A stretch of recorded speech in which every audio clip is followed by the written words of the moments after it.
Hi అండి. నమస్తే. Welcome to my channel. నేను మీ శివప్రియ. ఈరోజు రెసిపీ వచ్చేసి శనగ గుండ్లు ఉంటాయి కదండీ! శనగ గుండ్లు వాటితోటి చిక్కీ తయారు చేసి చూపిస్తున్నాను. చాలా బావుంటుంది. మళ్ళీ అందులో కూడా దీపావళి వస్తుంది కదా! ఈ దీపావళికి మంచిగా ఈ స్వీట్ చేసేసుకోండి. చాలా అంటే చాలా బావుంటుంది. నాకు తెలిసి ఈ శనగ గుండ్లతోటి ఫస్ట్ టైమ్ అనుకుంటా నేను చేసేది. నాకైతే తెలీదు. నేనైతే ఫస్ట్ టైమ్ అనుకుంటున్నాను.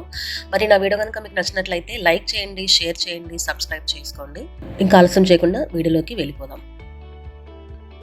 ఇగోండి శనగగుండ్లు, వీటిని శనగగుండ్లు అంటారు కదా! మనం వేయించుకుంటాం కదా! ఈ శనగగుండ్లు అండి ఇవి. వీటితోటే మనం తయారు చేస్తున్నాము.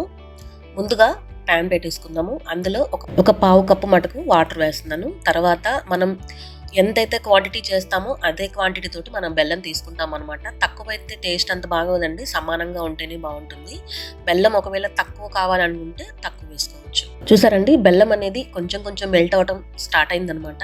ఈ విధంగా బాగా మెల్ట్ అయిపోయింది కదా! ఇప్పుడు మనకు దీనికి పాకం ఏ విధంగా రావాలి అంటే మనం గిన్నెలో వేసుకొని చూసుకోగానే అది మొత్తం చేతికి పట్టుకుంటే విరిగిపోవాలన్నమాట. చూసారండి కలర్ కూడా చేంజ్ అయిపోయింది. ఇప్పుడు మన బెల్లం పాకం కూడా రెడీ అయినట్టుంది. చూసుకుందాం ఒకసారి. గిన్నెలో వేసేసుకుందాం. కొన్ని వాటర్ వేసేసుకొని ఈ విధంగా పాకం అందులో వేసేసిన తర్వాత ఇది మనం పట్టుకోగానే విరిగిపోవాలన్నమాట. చూసారండి ఈ విధంగా విరిగిపోవాలి. అదే మనకు పర్ఫెక్ట్ పాకం. ఇప్పుడు ఇందులో శనగలు ఉన్నాయి కదా, శనగగుండ్లు అవి ఇందులో వేసేసుకుందాము. ఇలా వేసేసుకున్న తర్వాత స్టవ్ అనేది ఆఫ్ చేసేసుకోవాలన్నమాట. ఇప్పుడు ఇందులో కొంచెం నెయ్యి వేసేసుకుందామండి. నెయ్యి వేసేసుకుందాం. మనం కావాలంటే ఇందులో ఇలాచీ పౌడర్ కూడా వేసుకోవచ్చు. నేనైతే కార్డమన్ ఎసెన్స్ వేసాను. ఇలాచీ పౌడర్ ప్లేస్లో నేను కార్డమన్ ఎసెన్స్ వేసాను అనమాట. ఈ విధంగా అన్ని వేసేసిన తర్వాత బాగా మిక్స్ చేసుకోవాలన్నమాట. మనం ముందుగానే ప్లేట్కి ఆయిల్ కానీ నెయ్యి కానీ రాసి పెట్టి ఉంచుకోవాలన్నమాట. ఈ విధంగా తర్వాత ఎమ్మటే మనం ఇందులో ట్రాన్స్ఫర్ చేసేసుకోవాలి. లేకపోతే ఎమ్మటే గట్టి పడుతుంది కాబట్టి మనం ఈ స్టేజ్లో ఉన్నప్పుడే మొత్తం స్ప్రెడ్ చేసేసుకోవాలన్నమాట. స్ప్రెడ్ చేసుకొని మనకు కావాల్సిన షేప్లలో దీన్ని కట్ చేసుకోవచ్చు. పప్పు చెక్క అంటూ ఉంటాం కదండి. ఈ పప్పు చెక్క మనం శనగలతో, పల్లీలతో చేసుకోవచ్చు, పుట్నాలతో చేసుకోవచ్చు, బాదం పప్పుతో చేసుకోవచ్చు, జీడిపప్పుతో చేసుకోవచ్చు.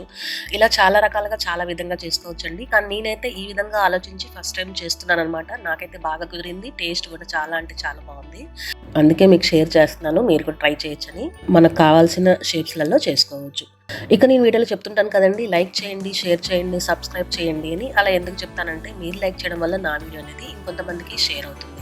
దయచేసి మీరు కూడా లైక్ చేసి కామెంట్ చేయండి.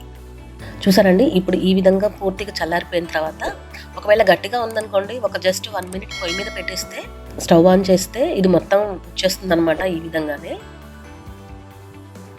మనకు కావాల్సిన షేప్లలో మనం కట్ చేసుకున్నాం కాబట్టి మన చిక్కీ కూడా రెడీ అయిపోయింది.